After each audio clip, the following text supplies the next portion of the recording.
Morning, this is Robert, Master Distiller of Tomintoul for how many years? I've been here 33 years. 33 years. And we are going into Tomintoul, the cask room, or where are we going now? Well, first of all, you're going into the production. Production. You'll see all aspects of production, right through from the receipt area of the malted barley, right through all different departments until you make the new spirit, and then we go into the filling store and then into the warehouse. Just follow us.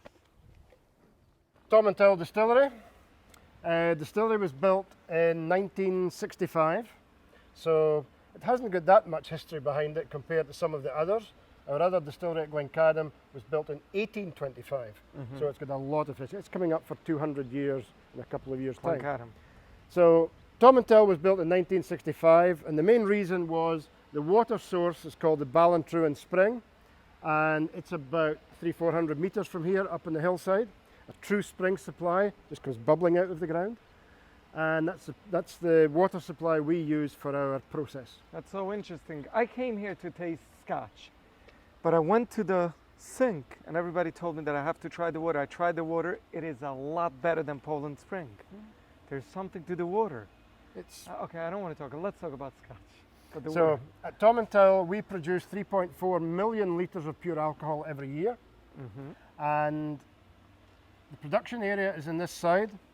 All my warehousing is in this side, and total cask capacity at the moment is 120,000 maturing casks. Wow. We don't call them all barrels because there's some butts, there's some hogsheads as well as barrels as well. So you call it So casks. it's casks. So 120, just over 120,000 casks maturing at the moment, which equates to, if they were all full to the top, about 19 million litres of pure alcohol. Wow. So, malted barley, do I need to explain the difference between barley and malt? I think people would appreciate it. Barley grows in the field. If you didn't harvest it, it goes to sleep. The ears fall off, it goes into the ground and it goes to sleep. In the springtime, the seed produces a new plant. However, we don't allow that. At harvest time, the grain is taken into a malting company.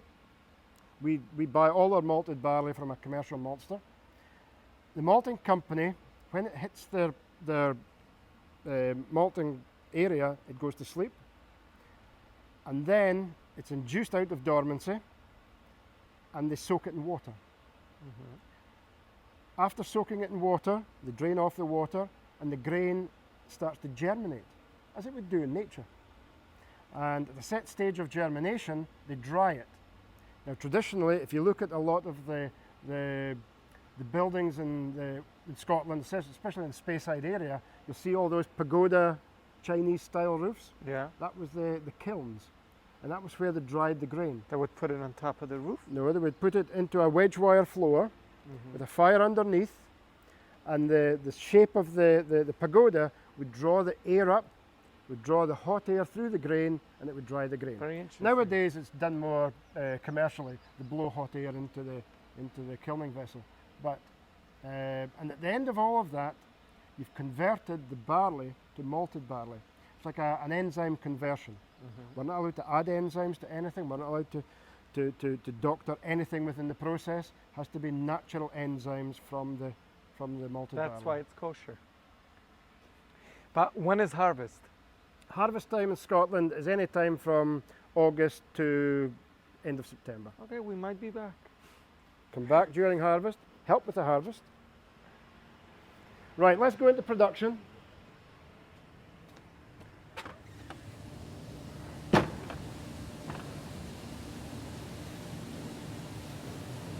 Ah, the smell. Completely different smells from walking into wineries. But the smell of malt. Absolutely. You can smell the cereal and you can taste the cereal in the next section. I would love to taste it. You can taste it. Out of the tank? No, you can taste the cereal. Wait till you get to the next section. Okay. You can taste it.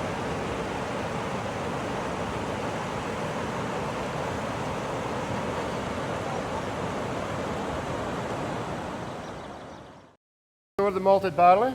Comes in from up top? Comes in from outside, it goes in the top and drops into the hoppers. Okay. The 200 tons of malted barley.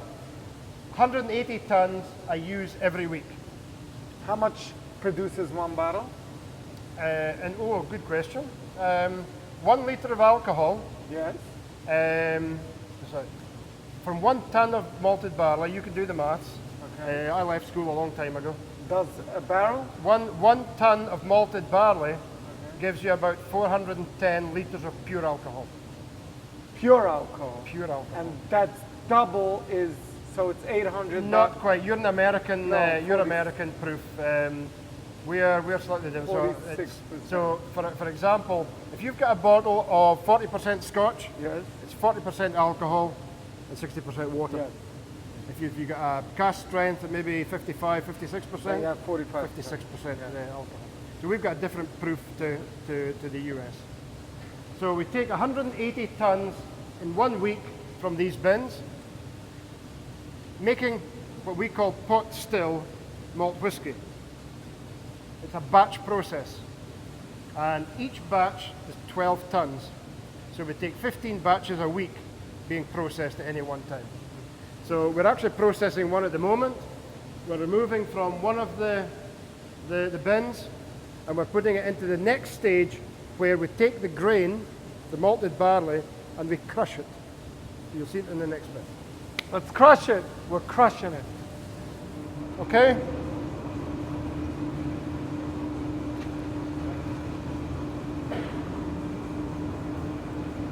What's it taste like? Give it a couple of minutes.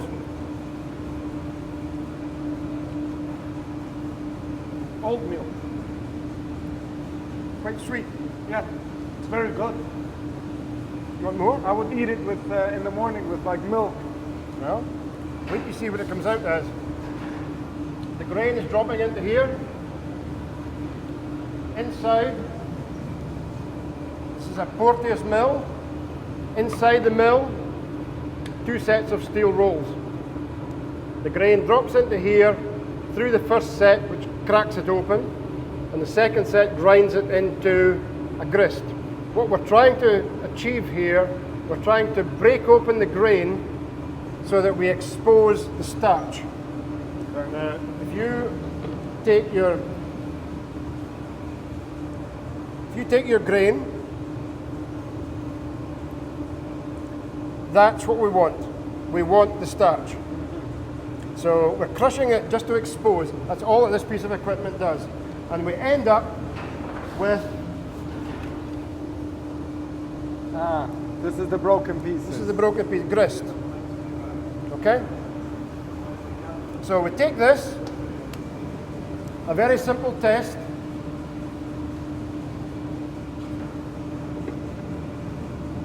A very simple test. Shake it. 15 minutes. 15 minutes. Are you serious? Carry on. Nobody ever held me down for 15 minutes. Okay, 15 minutes is up. I love the 15 minutes in Scotland. Husks. Grits. Flour. Wow. We've separated out. Now the only reason we're doing this is to check that the consistency of the grist It's good. is good and the mill has been doing its job the way it should. Very interesting. So 12 ton of grist then goes into the next stage where we add hot water to it. So follow me. Ready?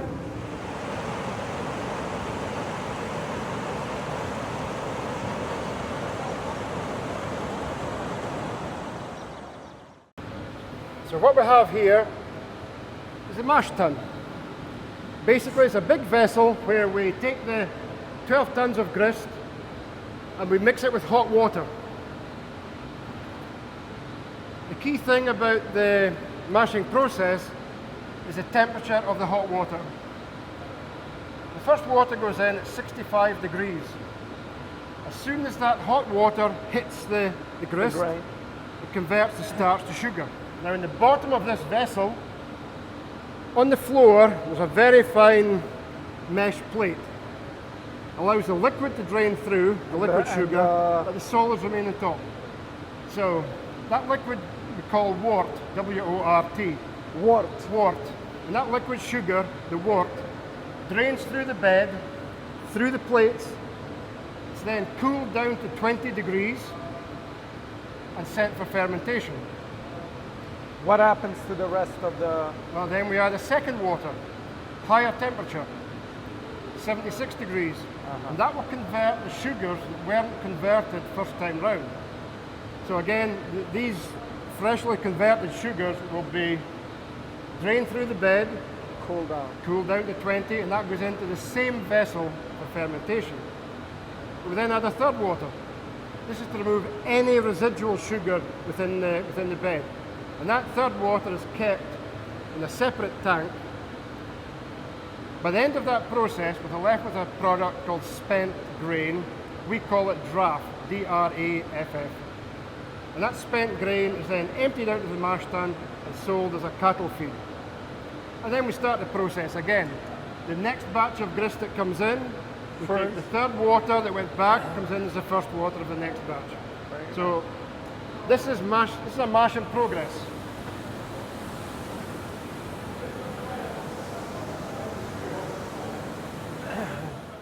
Same, almost like wine ferments. It's much the same. It's like Yeah. making beer. It's like making beer. It's like making beer. The smell is like...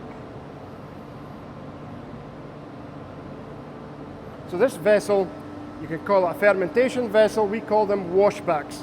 Washbacks. Washbacks. So we fill 60,000 litres of liquid sugar into here, and immediately we start to fill it up. We add yeast, and we add 180 kilograms of yeast To start fermenting. to start the fermentation. To eat During the sugar. fermentation, the yeast attacks the sugar, converts the sugar to alcohol. Very similar to making beer. Yeah. The two things, when we don't add sugar, we don't add enzymes, we don't add anything to it. It's a natural fermentation. And during the fermentation, CO2 is produced, which you can see bubbling there. Yes. And also, the temperature rises from 20 up to about 33 degrees. The process takes between 54 and 64 hours here. Some distilleries less, some distilleries much more, because when we frequently get asked what gives the flavour to your whiskey, there's lots of things that give flavour to your whiskey. Some people say the water gives you flavour. Well, That's what I asked Ian you've yesterday. tasted the water, I believe and there's no flavour in the water. I hope there's no flavour in the water. it's so good. It's fresh, Yeah. clear spring water. Yeah. But you get flavour from the malted barley, cereal notes. A lot of flavour is generated in here during fermentation. And then you go into the next stage where again there's more enhancement of the flavour profile. The question is, if you stop it after 64 days and you just put it for 64 3-4 hours. weeks, 64 hours, is it beer? Well, it's beer after fermentation of it's the same. It's like a strong beer. It's about 8% alcohol, but it's not. Doesn't taste like beer. So beer is unfinished whiskey. Basically, yes. It's a different process as well, but I mean, once we finish fermentation, it's called wash, but it's like a beer, but you wouldn't drink it as a beer because beer needs to go through another couple of processes. Very nice.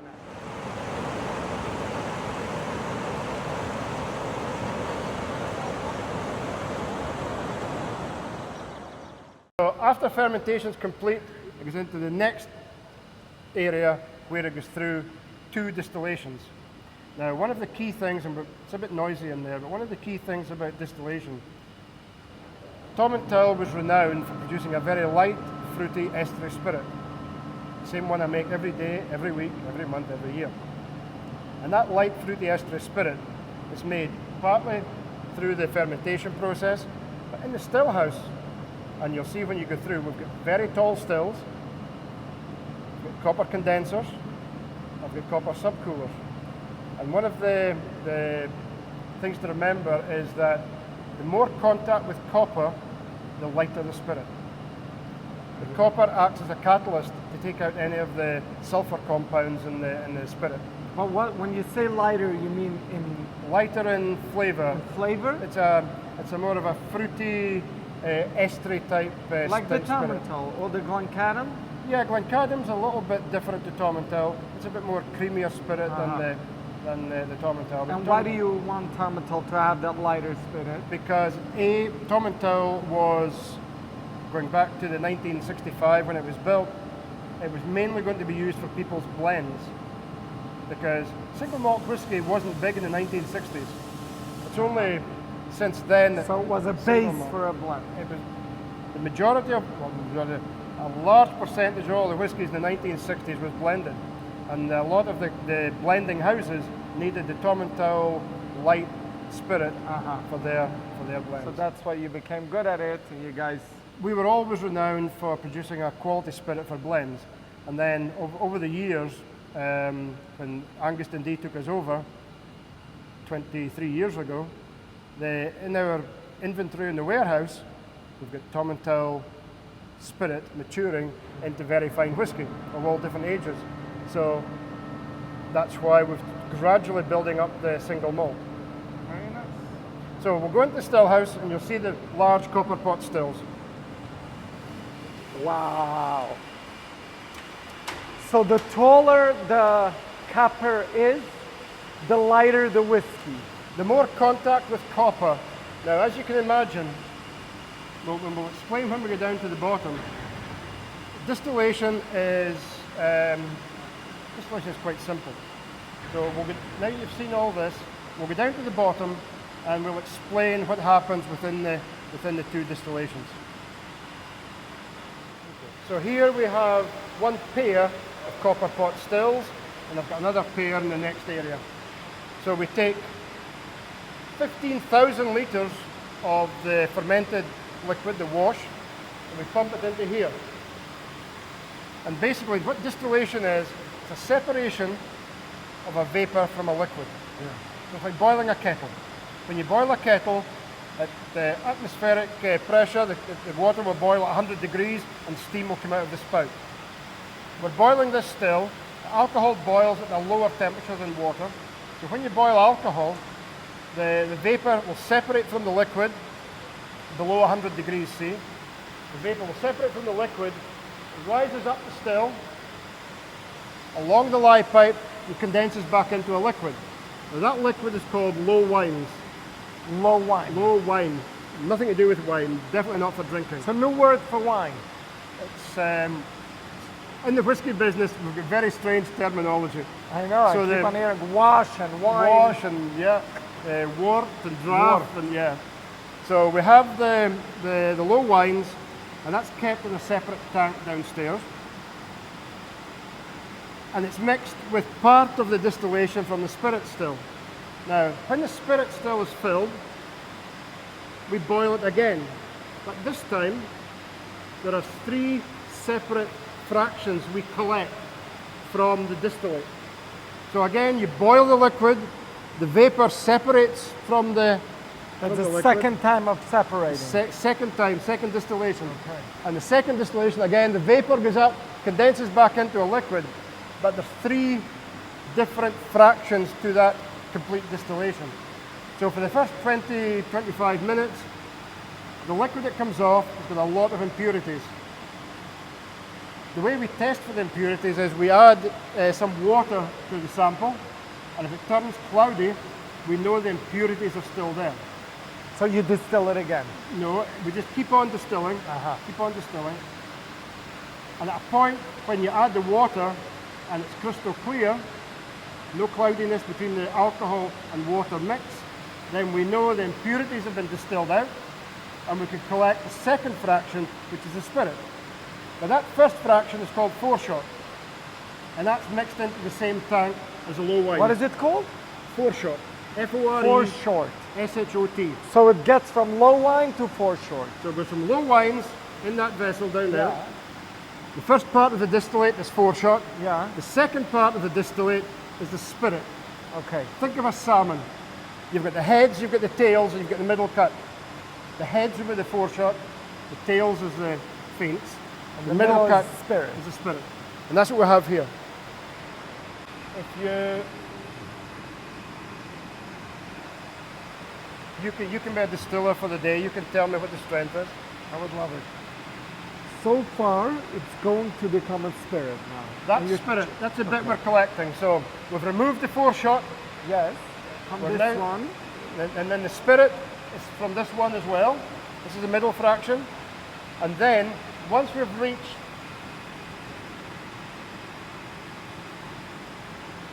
a required strength, a lower strength, then we take, so we've collected the middle cut, and that is sitting at, this one is nearly off. This is the end of its run. So it's roughly 60% alcohol.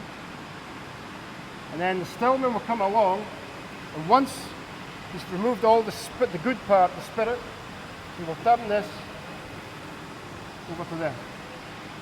And he'll run it as faints. So you've got the first fraction is foreshot, the middle bit you foreshot, spirit, faints. So what is it called? Fins? Faint, Fins. faint. So fins is the last project? That's the last part of it. From 61.8 down to 1% is faints. So why is it called spirit by us? Why do we call it spirit? The spirit is only the middle cut, So why don't we call it fins? because you wouldn't drink faints.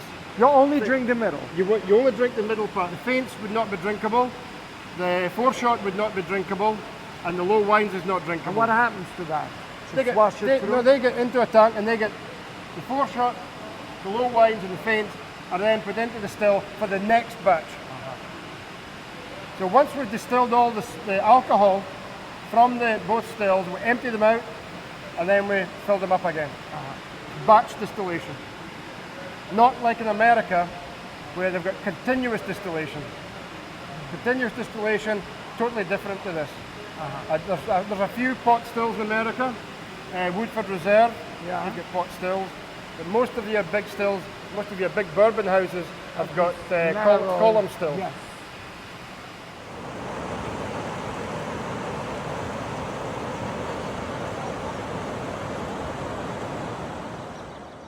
The whole area is smelling. You can smell the malt. You know, the maturation,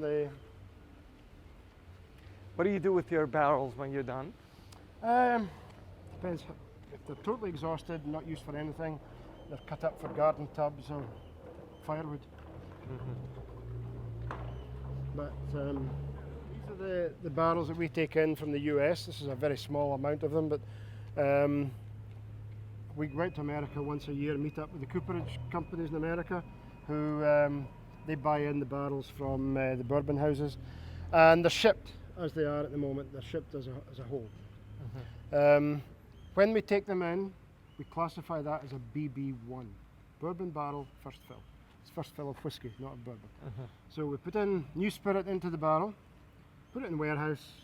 The day we fill the barrel, we don't know what we're going to use it for. By law, it must be matured in Scotland in oak casks for a minimum of 3 years. So you lock it up for 3 years, So you walk away. for 3 years, we don't even know what we're going to use it for. It could be used for a blend, it could be used for a 10-year-old single malt, it could be used for a 16, 25, we just don't know. And the same, so when we, just say for example, we empty that cask out, that barrel out after 10 years, then we disgorge it, which you'll see in a minute, disgorge it, and we'll fill it again with new spirit and stick it back into the warehouse. The first time we use that barrel, the whiskey you're getting out will have rich vanilla notes, sweetness, there'll be a lot of colour to it. When you empty it and you fill it again for a second time, it becomes a bourbon barrel second fill, goes into warehouse, say for example another 10 years. But this time when it comes out, it doesn't have the same complexity of vanilla notes, and come to Scotland and be stung. I know. The honey is delicious. The honey is fantastic. We'll sell you some. We've got some. I've tasted. Oh, you have? Okay. What do you want to? So so that becomes a BB2, and that BB2 then has got not the same vanilla notes, not the same sweetness. It's still good whiskey. Then we empty it out. We fill it a third time. Goes back into the warehouse another 10 years. When it comes out again, the wood, the maturation process, the first 2 fills is taking a lot of the extractors from the wood. Yeah. So by the So you're third not getting time, you're it's not much getting the same lighter. colour. What we can do after the third fill, we can then, if we decide not to use it for another fill of new spirit, we send it to the local cooperage. They remove the heads, they scrape out the inside, and they set fire to it again. And that's what they call a rechar. And we're basically going down maybe another couple of millimeters into the wood to get the extract. So you get back the flavor from the bourbon that was hidden there. Yeah, you get maybe another one good fill out of it. Interesting. That's what we call a rechar. So we'll go into the filling store and we'll see the process. Interesting. It didn't rain for a while here. We have 4 seasons in one day. 4 seasons in one day, in 4 hours. Morning, afternoon. So, all the spirit we make goes into the vessel. We take an account how much alcohol's in the vessel, and then we fill it into casks. From the cask, it then goes into the warehouse. These casks are just being emptied. I don't know the age of them, but you can look at the side. You can tell where they came from. That's Wild turkey. That's wild turkey, Heaven Hill. Interesting. I mentioned to you that we exchange with all you guys, right? So What's the name of my distillery? I forgot. I think you've got Patilli. Patilli. Right. Couldn't remember. Your name is Patilli. Oh, by the way, we're emptying your cask here. There you go. There's your distillery. This is it? Oh, That's it. Patilli. I was looking for my distillery. So we're just emptying your whiskey now. My name is also Mr. Pennypacker. Okay, not Mr. Patilli. No, Patilli is the name of the That's distillery. the name of the distillery. But my okay. name is. So What is he? what he's doing here, he's taking a sample from each of the casks. All he's doing is looking at the colour and giving it a quick nose to make sure that basically it smells like whiskey. How long was this aged? Not long, just 5 years. 5 years in Scotland is not long at all. This will be quite strong. This will be about 60% alcohol, maybe more, slightly more.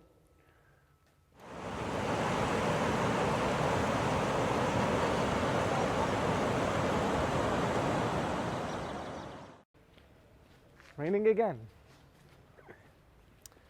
Right, what do we have in here? Oh, no whites, okay. So these are mainly barrels. You'll see we've got all different ages. How do you know which one is aged? You can tell by the. That was filled in Tomintoul in 2022. That's the cask number. Each cask is unique. This is an old one. This is a very old one. This will not be used for blending. It's a 1989 Longmorn. Oh wow! My birthday was last week, and I turned 40. So if you have an 83 here, we can sample it. Let's have a look. No, you won't be able to sample it in here. No, we'll close the lights. When the casks were coming in from America years ago, Okay. the Americans would break them down, remove the hoops, remove the heads, and bundle all the staves together. Okay? They wouldn't import them whole. They would be broken down. So we were buying in staves. Okay. No heads, no hoops. And those bundle of staves were what we called shooks. Shooks. And the cooperages in Scotland would take the staves, they would build them back up, sometimes into a barrel, but sometimes we would add more staves to them, and we would create hogsheads. Okay? Hogsheads hold 250 litres, and a barrel holds 200 litres. So if you added a few more staves to the shooks, you could create a hogshead. Now, this is a hogshead. How can I tell when I look at it? It's much, a little bigger? Much bigger. There's a barrel behind you. Yeah. Okay. This is a regular standard barrel. Yep. And that's a hogshead. You see it's much bigger. Now, one thing, when you look at a barrel, you put your fingers in here, and the difference between it's quite shallow. Yeah. You put your finger in here, again, quite shallow. Yeah. You put your finger in there, much deeper. Yeah. These are sherry hogsheads. That's how you can tell the difference. That's how you tell the difference. You can call them sherry or traditional hogsheads. So this is not obese. It's just differently built. It's eaten, a bit like me, it's eaten too much. That's an interesting fact. So as we walk through, there's a 1976 Tomintoul. Which year did you say? 83. Oh, that's older than you then. Yeah. That's older than you. 2009, Avira, no, 2013. Why is it mixed up? Why don't you have the older in one place? It just depends on what the space is available. Uh-huh. Plus, for insurance reasons, you're not allowed to have all your same age of stock in the same warehouse. Because if something happens, if it caught fire, which it won't catch fire, but just say something seriously happened to this warehouse, you don't want all your stock in one section. We have barrels, we have hogsheads. What's the next size up? 500 litre butts. And this is what we have over here. 500 litres, the big guys. What year? Don't know. 2004. 2004, is it? It could be, yeah. And how do they build these ones? These are built in Spain. They will build them either from American oak, European oak. Some of the older ones will have been seasoned many times with sherry. Nowadays, the sherry industry is not as big as the Scotch whisky industry, so a lot of the casks, the sherry casks coming out of Spain, are being made, seasoned in Spain for, we stipulate 2.5 years. Gives the oak a chance to interact with the Oloroso But do wine. you get as much flavor as from the small barrels? Or Different flavor, very different flavor. Every time that you use a different type of cask, we're now into using, we've got sherry casks, we've got port casks. Ian has taken in a number of different wine casks, wines that I've never even heard of. The difference between if I put my new spirit into these casks, the spirit that's going in, if it's new spirit, the spirit is going into that cask is the same as going into that. It's the wood that gives the wood and what was in the cask beforehand as well. So if it's some type of wine, that there's a lot of wines that Ian's taken that I've never even heard of. But when he takes in that cask, that will give a different flavour to the. And when you go back into the office, you'll see there's 7 or 8 different wine finishes in the Tomintoul expressions. Interesting. So, and we're trying to give a Tomintoul expression that will cover a lot of different markets. Some people might like a little sweeter the cognac. Some might like the Chateau de Chem. Some might like something. It all depends but they'll not be mainstream. The mainstream for us is our Tomintoul, our Tala, our 10, our 14, and our 16. To be honest, we can compete with the best. I mean, 25 years ago, Macallan was just a normal distillery. But now it's with marketing and the I presume social media and whatever, it's now into this sort of huge brand. But the quality of the whiskies that we produce, we can compete with anybody. It's just that we don't have the same marketing budget, but we're gradually building up these brands, sending out the brand ambassadors and the sales guys and to different consumers. So you're saying when people would blind taste Tomintoul versus Macallan, they'll pick the Tomintoul? Well, it depends which expression that you're putting through. I mean, there's X amount of expressions of Tomintoul. When I started in the business in 1974. My dad, my grandfather, great-grandfather all worked at Glenlivet. Now, in those days, there was one Glenlivet expression, one Glenfiddich expression, one Strathisla expression. So you could differentiate. Nowadays, with all the different cask finishes, sherry finishes, it's very difficult to differentiate the house style from the others. And that's a good point for people, not to look at so much as Macallan or this, just keep on trying the different flavor profiles.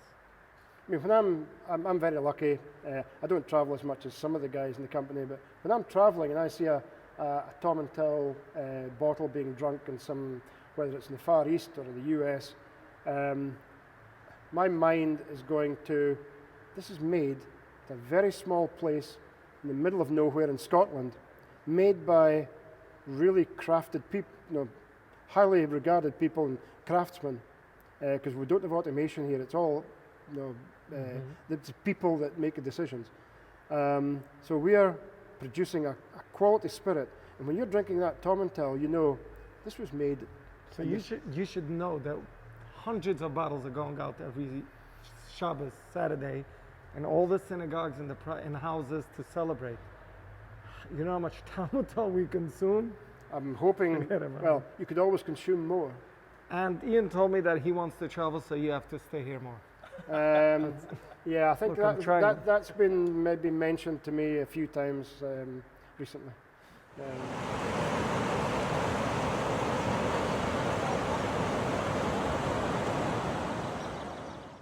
I thought you were going to show up with a kilt. Well, just tomorrow. No, Thursday. Thursday I'll be wearing a kilt. I'm not here Thursday. That's why I'm wearing the kilt. I might stay. Right. Scotch whisky, single malt Scotch whisky,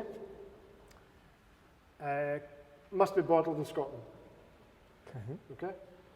So if it's Tomintoul single malt, Glencadam single malt, has to be bottled in Scotland. We've got a fantastic bottling plant down near Glasgow, and it's the Hillman family bought it in 2010, and it's doing fantastic work for us because we're in total control of our own bottling and the quality of our bottling, the labels and the glass and everything. But blended malts and blended whiskies don't need to be bottled in Scotland if you don't want to. They can be bottled anywhere. Japan. They can be bottled in Japan, they can be bottled in the US. However, we're not allowed to export whiskey in cask. The wood has to stay here. We export. Even if the wood was shipped from the US still here. Strangely, you can ship it in this, and you can ship the empty wood back in, and theoretically they could fill it again, but then it wouldn't be called Scotch whisky. The maturation would not continue because it's not matured in Scotland if it's matured in another country. So you can't write on the bottle 12 year, 10 year. So this, but if this is a blended malt or a blended whisky, this is a very young blended malt. This will be shipped to our office in our warehouse in India.